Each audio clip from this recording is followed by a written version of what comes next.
Hello and welcome back to Dukascopy TV. Today I'm joined in the studio by Ion-Marc Valahu to discuss his views on hedge fund investors. Welcome. Hello.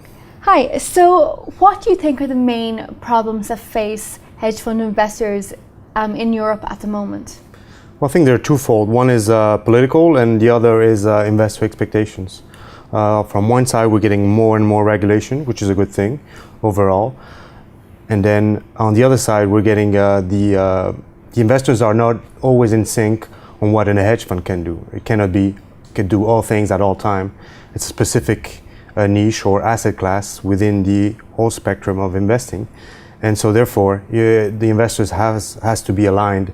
The expectation of the investor has to be aligned with the hedge funds. So on the regulatory side, you have more control, new jurisdictions or jurisdictions that are more geared to individual investors or qualified investors. So that's an important thing to look at before creating or starting or developing a hedge fund.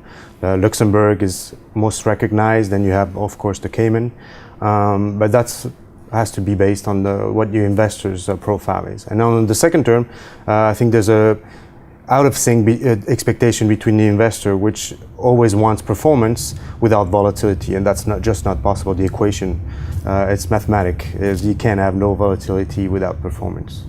There are talks at the moment that China will open its doors to foreign hedge funds. Do you think this will actually happen, and why right now? Well, that's a good thing. I think China wants to open up the market, become a more international player.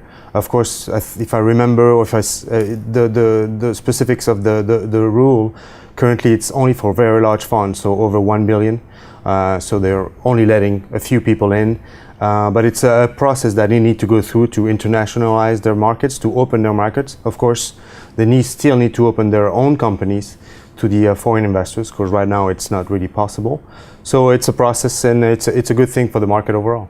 Thank you. And can you tell me a little bit about the risk aversion of investors after the 4-year-old crisis? Well, it's true that investors have had a tough time first figuring out what just happened and looking at where the end is coming. So it's been difficult. I mean, the market's been doing nothing for the last 4 years, or even down for some countries. And so it's difficult to make a decision to invest or not, stay on the sidelines.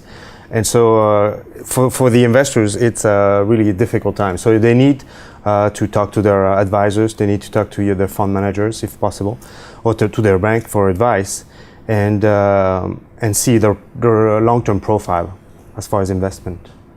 And do you think hedge funds will outperform in the long run despite the slowing economy?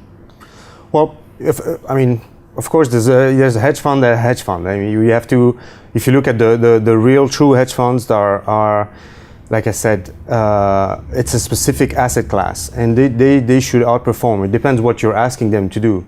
If you're asking them to be a hedge fund like they used to be from the beginning, and then they outperform. They give you a return, they give you a consistent return, and they can perform during down markets as well as up markets or sideways market like we have right now.